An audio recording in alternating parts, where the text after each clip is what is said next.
Hello and welcome to Pro-Life Prime Time News. Today is Friday, July 28th. I'm Leslie Palma. And I'm Teresa Watson. We're so happy you've joined us tonight. In our top story, our guest, Beth Vanderkoy from Greater Columbus Right to Life, will talk about two upcoming votes in Ohio that are a matter of life and death.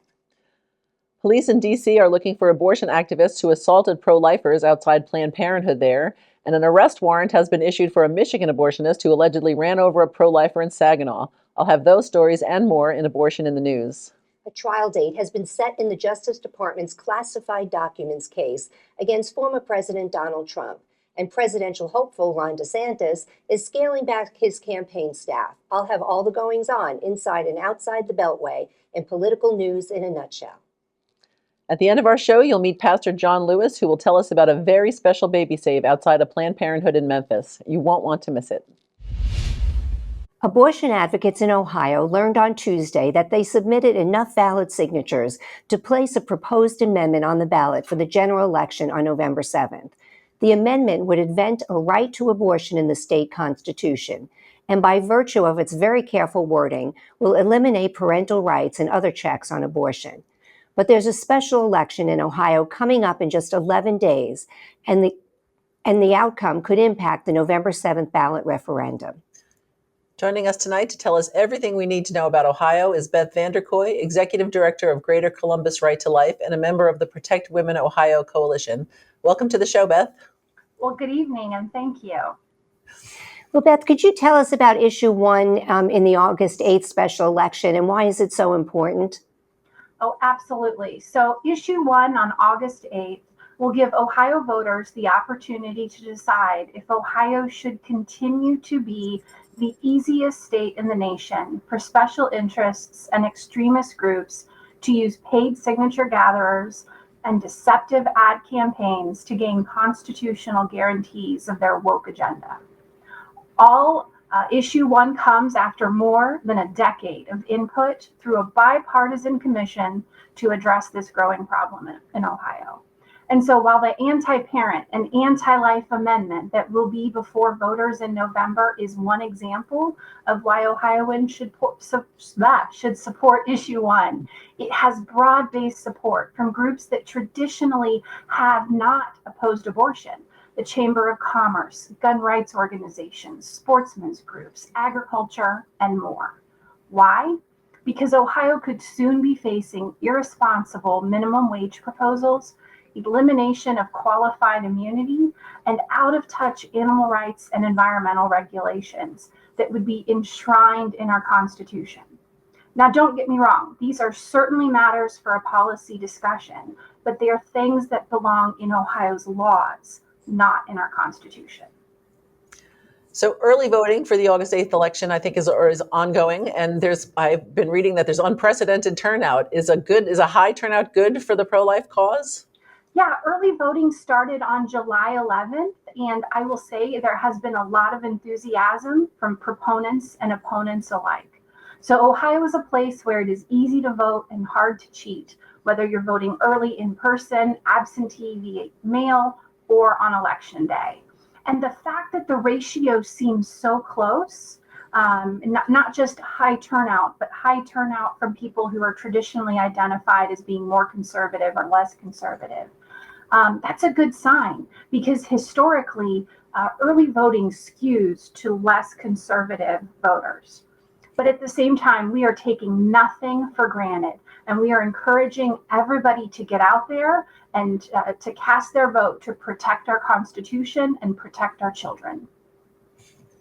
Well, ProBoots found out this week that they have enough valid signatures to get a proposed constitutional amendment on the ballot in November. Can you tell us about that amendment and how the results on the special election can impact it? Yeah, so first of all, the main change that Issue 1 would do is it would elevate the standard to require a 60% vote before someone can amend the Ohio Constitution. This doesn't impact the initiative for changing the laws. It also doesn't change the referendum to repeal something that the General Assembly does. So it would require, rather than a simple majority, a 60% vote, and it would require that they go out and get signatures from all 88 counties, not just half of them. But what you really need to know about the Ohio Amendment is that it was deliberately written by the ACLU to be intentionally broad and deceptive. So if they are successful, it will mean that we are powerless to stop abortions through all 9 months of pregnancy, including painful and cruel elective abortions in the 3rd trimester.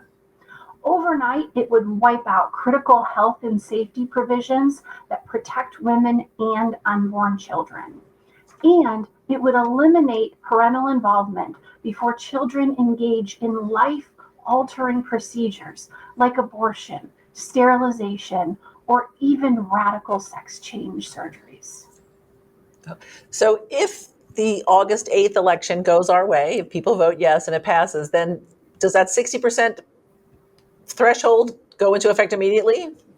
The 60% threshold goes into effect immediately, and all constitutional amendments, including the November, would be required to hit 60%. Wow. All right. Well, Beth, what can people inside Ohio do? And of course, many of our viewers are not in Ohio. So what can we do to help? Well, so in our movement, prayer is not a platitude. It is a life-changing instrument. And so the first thing that we are inviting everyone to do is to join us in prayer. And if you are in Ohio, join us in voting yes in August and no in November. And if you're not in Ohio, you can talk to your friends and family who may be. Lastly, if you can, consider supporting the work that we are doing either at Greater Columbus Right to Life or at Protect Women Ohio financially. The other side is already bragging that they are ready to spend $35 million to put these insane policies in our Constitution, and we have to combat that. So if you're in a place that you can help us to try to beat them back a little bit and match them, you can visit www.protectwomenohio.com. All right, great. Well, our prayers are definitely with Ohio, and we thank you so much for taking the time to join us tonight to explain all this to us. Thanks so much for having me, and have a great evening. Yes, you too. Thank you, Beth. Good night. Firefighters in Kokomo, Indiana heard their own address broadcast on the emergency services radio and realized the alarm had been set off by the station's baby box. The 12th baby to be safely surrendered this year, the 5th in Indiana, was found July 17th in the city about 60 miles north of Indianapolis. TV station WHR covered the story. It wasn't your typical call or location. And it said 215 West Superior, and that's the station. It said a medical alarm. I got to thinking, I was like, well, that's the baby box. Sure enough, a 2-day-old baby surrendered in this box. Recruit James Schaefer being the first to pick her up. To be able to hold her in my arms and know that she's protected now, and yeah, it was definitely a special moment. It's the first baby surrendered since the box was installed in 2020. We weekly test this, we make sure it works. We're testing the alarm system, make sure it's physically operational. Never knowing when it will be needed, but thankful when it is. The 33rd baby saved in a safe haven baby box in the last 5 years. Founder Monica Kelsey says the box is meant to be a last resort. So far, 12 babies have been surrendered this year, 5 of them in Indiana. It never gets old because we know that the alternative is something that we see in other states that don't have baby boxes all the time. And so now that this has become a movement across this country where states are looking at Indiana and saying, what are you doing and how can we be a part of that? It's encouraging. It's really encouraging. The parent in this surrender also leaving a note, sharing her love for her baby. One of the hardest things to say, I want what's best for my child and it's not me. And that's heroic and it's selfless. A difficult decision now creating a new beginning. That's what we want to do. We want to save people if they're in bad spots, and we want to be that person to protect them. I mean, that's what we live for. In Kokomo, Lauren Kostick, 13 News. An arrest warrant has been issued for a Michigan abortionist who police say ran over a pro-life activist with his car. 88-year-old Theodore Ramel broke Mark Zimmerman's leg by running over it and then backing over it a second time. Police were called to the scene of the June 23rd incident, but despite the corroboration of 4 eyewitnesses, Ramel was not taken into custody that day. Zimmerman joined us on Pro-Life Primetime News to talk about the incident, and Michigan pro-life activist Lynn Mills was in touch to let us know that Ramel once hit her with his car, and he was arrested and charged that time. He was sentenced to just 6 months on probation. We'll be keeping an eye on the Saginaw story. The Iowa Supreme Court agreed this week to hear Republican Governor Kim Reynolds' appeal of a lower court order blocking the state's heartbeat law, which Reynolds signed into law this month. I look forward to continuing to defend the heartbeat law and protect the right to life in court, State Attorney General Brenna Bird said in a statement. Baltimore is moving to position itself as an abortion-friendly destination. Mayor Brandon Scott and the Baltimore Civic Fund announced this week that it will give grants up to $30,000 to abortion businesses to allow them to hire more staff and help more out-of-state women pay for travel expenses so they can abort their babies in Charm City. Some of the women calling New Mexico's new taxpayer-supported hotline that helps them find abortion businesses are being referred to the Satanic Temple, which recently opened what it describes as the world's first religious abortion clinic. The New Mexico Alliance for Life made the discovery, which left its executive director, Elisa Martinez, wondering if people were being told they were being referred to a satanic ritualistic abortion center. A Christian nurse who works at a veterans center in Texas has won a huge victory against the Biden administration rule that turned Veterans Administration hospitals into killing centers. Stephanie Carter filed a lawsuit against the rule last year, saying she objects on moral and religious grounds to taking part in abortion. She initially requested a religious accommodation, but was told by her supervisor there was no process in place for the VA to consider her request. But the VA revised its plan and will now allow healthcare workers with religious objections to abortions to opt out of participating in them. Carter has since withdrawn her lawsuit. Republicans in the House and Senate want American taxpayers to receive a child tax credit for children in the womb. Iowa Representative Ashley Hinton on Monday introduced the Providing for Life Act, a companion bill to one introduced in the Senate last month by Florida Senator Marco Rubio. The bill would expand the refundable child tax credit to up to $3,500 per child under the age of 18 and $4,500 per child under the age of 6. Currently, parents may claim up to $2,000 in tax credits per dependent child. The bill also would expand tax credits to unborn children and allow parents to claim the tax credit in the prior year during the pregnancy. At least one parent would have to be employed to receive the credit. Nevada Democrats Senator Catherine Cortez Masto and Representative Susie Lee have introduced a bill that would use taxpayer funds to make it easier for women to find abortion mills. The Reproductive Health Patient Navigator Act seeks to establish a federal grant program that would give money to abortion funds and community health clinics that make it easier to access, quote, vital healthcare services. The bill will never pass the Senate. And finally, the Reproductive Freedom Alliance, a coalition of pro-abortion Democrat governors, had its inaugural meeting in Los Angeles this week. The abortion extremists gloated over pro-abortion victories in their states and strategized ways to ensure that women in states where babies are protected from abortion can continue to kill their children. The alliance has received startup funding from the California Wellness Foundation and the Rosenberg Foundation, 2 left-leaning advocacy groups. And that's Abortion in the News. A federal judge has dealt a blow to former President Donald Trump's push to indefinitely delay his classified documents trial. The former president will now stand trial in May of next year on charges that he mishandled classified material, according to a court filing Friday. Judge Aileen Cannon scheduled the trial for May 20th, 2024, a compromise date later than prosecutors had sought, but sooner than the indefinite delay requested by Trump. Trump is giving yet another major Iowa presidential campaign event a miss next month. Neither the 77-year-old 2024 Republican frontrunner nor his former New Jersey Governor Chris Christie are scheduled to be part of Hawkeye State Governor Kim Reynolds' Fair Side Chats at the Iowa State Fair as Trump continues his feud with Reynolds over her decision not to endorse him, and Christie focuses his attention on New Hampshire. President Trump looks forward to interacting with tens of thousands of Iowans at the fair in an open and unfiltered setting, campaign spokesperson Stephen Chang told the Post of the apparent snub to Reynolds. A dozen other GOP contenders will sit down with Reynolds at the annual celebration, including Florida Governor Ron DeSantis, former Vice President Mike Pence, entrepreneur Vivek Ramaswamy, former U.S. Ambassador to the United Nations Nikki Haley, Senator Tim Scott, Republican from South Carolina, former Arkansas Governor Asa Hutchinson, North Dakota Governor Doug Burgum, Miami Mayor Francis Suarez, radio host Larry Elder, former Representative Will Hurt, businessman Ryan Brinkley, and entrepreneur Perry Johnson. I am so proud that I get to have the opportunity to introduce these candidates to Iowans at the event, so near and dear to my heart, Reynolds said in a statement.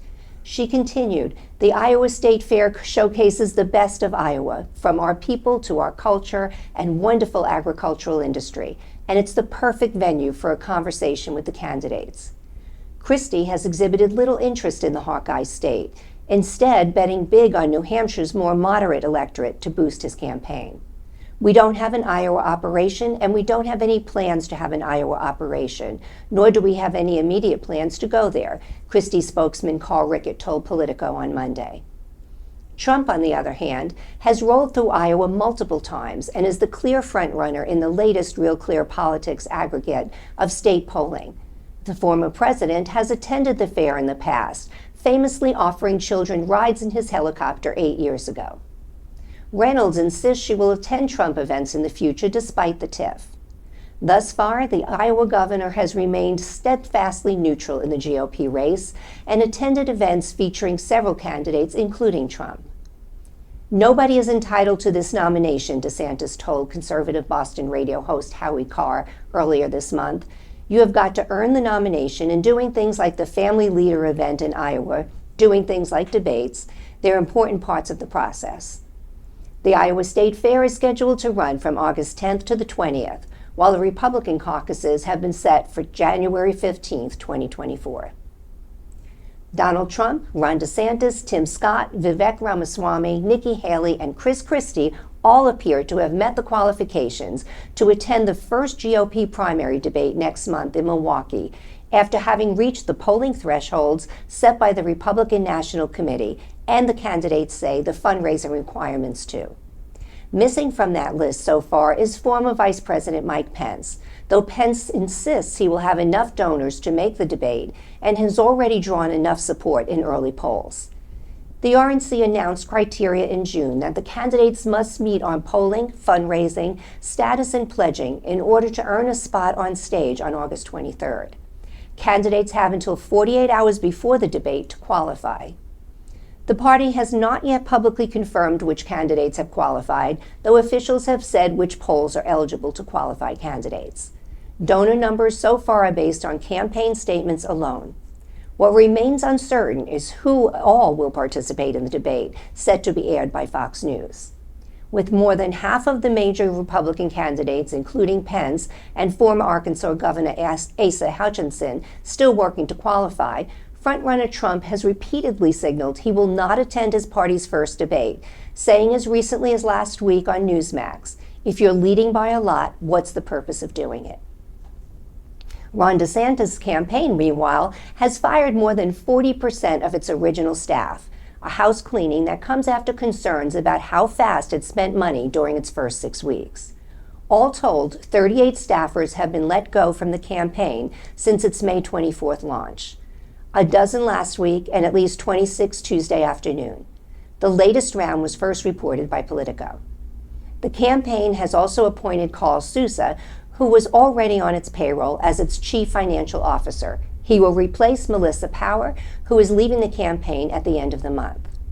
Following a top-to-bottom review of our organization, we have taken additional, aggressive steps to streamline operations and put Ron DeSantis in the strongest position to win this primary and defeat Joe Biden, Janera Peck, DeSantis' campaign manager, said in a statement. Governor DeSantis is going to lead the great American comeback, and we are ready to hit the ground running as we head into an important month of the campaign. And that's political news in a nutshell. Pastor John Lewis helped to save an unborn child who had only moments to live. The experience would change him forever. It all happened in July 2021 when Pastor Lewis was standing in front of a Planned Parenthood in Memphis, Tennessee. We have Pastor Lewis with us tonight to tell us the details. Welcome to the show, Pastor. Hello. So, Pastor, thank you. Hi. Thank you so much for being with us tonight. Can you tell us the circumstances that led to you meeting Brandon and then his fiancee, Haley? Sure. I was standing on the sidewalk in front of Planned Parenthood in Memphis, Tennessee, and I noticed a gentleman sitting over next to the building in his car, sitting halfway out of his car, his feet on the ground, and I knew that that was most likely an abortion, and the female was inside, and I hesitated to just ask him to pray with me, and it's what I felt like I needed to do. There were 3 or 4 escorts going back and forth, and just kind of like sharks, just making sure that I didn't talk to him. And I, I finally said, I don't know what I'm waiting on. And so I said, hey, sir, this is Pastor John. Can I pray with you today? And he immediately turned, looked up at me and said, I'm never going to turn down a prayer. And so he walked right through every one of those escorts and walked over to me, shook my hand, had a very warm personality, although a bit somber, and told me that his fiance was there for an abortion. Her name was Haley. And I began to talk to him about how God had a plan for him as the protector of that family, a plan for Haley, a plan for the baby. And he began to text on his phone, and I thought he wasn't paying any attention to me. So I kind of became a little bit aggravated, I guess, at that point, and frustrated. And then in the midst of me talking, he looked up at me and he said, well, she said that she's already been medicated for the abortion, which kind of woke me up, because I thought, okay, he actually has been paying attention to me, and he's been texting her on the inside. And so I knew time was of the essence at that point, that this baby had just minutes to live. And I began to talk to him about, as a man, calling to the man in him to protect, to provide for that baby, that it was his child. And he was very intensely listening. And what I didn't know is that on the inside, Haley was going through her own struggle. That night, I didn't know this until literally months later, that she had prayed the night before with tears in her eyes at her home for someone to be there on the sidewalk to tell her there was another way, to tell her that this was wrong, to take the life of her child. And it's surprising how often we hear that on the sidewalk. And as the lady was coming in, the nurse was, I hesitate to call them nurses, but technically I guess they are. She was coming in to give her the medication that would stop the heart of the baby. She got a text from Brandon on the outside, and he said, hey, there's a guy out here that you need to talk to. His name's Pastor John. And instantly she said later that she knew that God told her that this is the person you prayed for last night. Get out of here. And she immediately told him that she couldn't go through with it. And they, very frustrated, we've heard it so many times, they get nasty and very frustrated. They escorted her to the front of the building. And as they're doing that, I'm still calling to Brandon, and he said he didn't want her to have the abortion, that he wanted to be a father to the baby. And I said, well, why does she think she needs to have it? And he said, she doesn't think I'm going to be here to raise it. And I went for broke, and I said, I'll tell you what you do, Brandon. And I said, you go in there in front of God, the doctor, the nurses, the other mothers, everybody, and you pledge your fealty to her, your allegiance, and your love for her. And you tell her that you're not going anywhere, that you are going to protect and provide for them, and that you will always be there. And he looked at me real intensely, and I thought I didn't know if he was listening or if he was getting aggravated at what I was saying. And he said, that is exactly what I'm going to do, which surprised me. And he turned, and just as he turned to go inside, Haley comes around the corner of the building with her hands over her mouth, just like that, and crying. And they met in the middle of the parking lot, and all the escorts were circling around them, very frustrated at what was going on, because they knew that a baby had just been rescued. And so that's how we met. and they came over to me. We prayed. We went over to a Christian Resource Center. She got her ultrasound, and they came out all smiles, and they never looked back after that. So it was that was some day. Wow. No kidding. Well, you couldn't have scripted that any better, Pastor. That was quite an amazing story. So, did you hear from the couple after that initial encounter?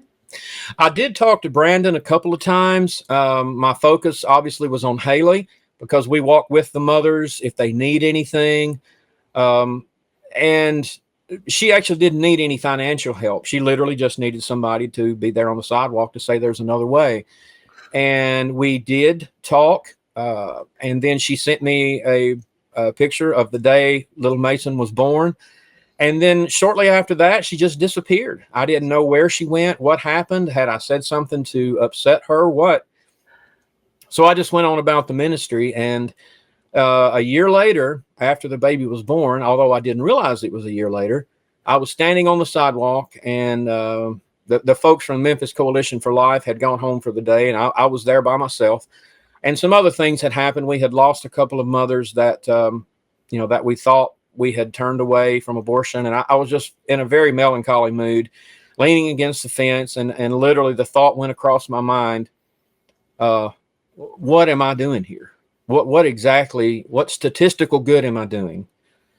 And just as that thought ran through my head, a black car zipped in front of me and into the parking lot, just not very far. And I didn't instantly recognize the young lady. And she jumps out of the car and runs over to me and hugs me. And she said, "Thank you so much for saving my baby." And I was still kind of taken aback because it happened so fast. And she could tell that I didn't immediately recognize her.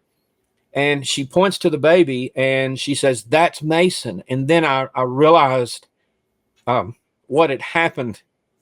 And she said, "I've been looking for you. I lost my phone with all my contacts, and I've driven past here for the past 9 or 10 months looking for you to be here. And today I drove by, and here you were. And I'm not going to ever lose touch with you again." And she hasn't. She's actually baked some cakes for some of our other young mother showers. And I got to and to make it even better, the day that she found me again was Mason's first birthday. Oh, that's amazing. Yeah, so I can't tell that story without getting emotional every single time. I teared up too. So tell us about your ministry, Beyond the Pews. What's that about? Well, abortion had always been a hot topic for me ever since I was in high school. And I just didn't know what to do about it other than vote for the guy who said he was pro-life, or the woman, and didn't seem to be working out too well. And I did start going to the sidewalk with my wife and my children. And I had a very angry approach. There's these people that believed in killing babies. I wanted to really put it to them. And then I met a guy from Nashville who changed my perspective on that into a much more loving approach, or I should say God changed my perspective through him. And I started taking a very loving approach, and people started responding. Babies started being rescued. And then I realized this is what I'm supposed to do. This is the gospel, that we walk with these women. We don't just tell them, don't have the abortion. What do you need? And so I had a friend say, we thought we would form an organization, a 501c3 nonprofit organization. And a friend of mine said, I just wish we could get people to go beyond the pews. And then that stuck in my head. And I said, that's what we're going to call it. We're going to call it Beyond the Pews for Life. And so what it is, we try to encourage people to go beyond this glass ceiling of the church pew. Go to church. We don't discourage that, but go beyond this church building and take the gospel to the world. And that's why our motto is Luke 14:23, where it says, "Go into the highways and hedges." They're not commanded to come to us. We're commanded to go to them. And you love people and you tell them that there is hope, because our society is just full of rage and hopelessness and despair. And so that's what we try to do. We've had rescues in Illinois, Colorado, Tennessee, Mississippi, now Kenya, Africa. We're getting ready to expand to Africa. Actually, we already have. We just haven't made the announcement yet. And so we bring truth, love, and humility to the world, and we don't compromise either. And mostly about telling people about the love of Jesus Christ. Amen. Well, Pastor, where can our viewers go to find more about Beyond the Pews, and how can they help? It's you can go to Beyond the Pews for Life. That's like a church pew, PEWS, beyondthepuesforlife.com. You can email me at info@beyondthepuesforlife.com, or you can call me or text me at 901-409-5000. I would be glad to talk to you, and I don't mind my number being out there at all. So that's how you can get in touch with me, and I can definitely be definitely glad to hear from everyone. Even if it's an encouraging word, I'd be glad to hear from you. All right. Well, thank you so much for joining us tonight. And we at Priests for Life are so grateful for the life and soul-saving work you do every day. Thanks so much for being here. Thank you. And I appreciate you. Good night. Good night. Thank you so much for joining us on Pro-Life Primetime News, produced at Priests for Life headquarters in Titusville, Florida. We hope you will tune in every Friday at 9 p.m. Eastern Time. Before we end, we'd like to give you some information about an event coming up in Florida. A coalition of abortion rights advocates in Florida, including Planned Parenthood and the ACLU, is set to push a ballot measure that would impose late-term abortion onto the state's constitution. If enough valid signatures are collected by February 1st, 2024, the issue will be put on the statewide ballot in the November 2024 election. It is important to alert your family and friends and encourage them not to sign the petition. To stop this effort from succeeding in Florida, we ask you to spread the word about an activism and campaign workshop co-sponsored by Priests for Life and the Leadership Institute. The event is on August 5th from 8:30 a.m. to 4:30 p.m. in Kissimmee, Florida, and is free of charge. For information and to sign up, please go to endabortionfl.us and sign up at the link on the page. We'd love for you to attend the event, but even if you are unable to, if you could please spread the word to people who may be interested. If you like our show, please support us by making a donation to prolifegift.org.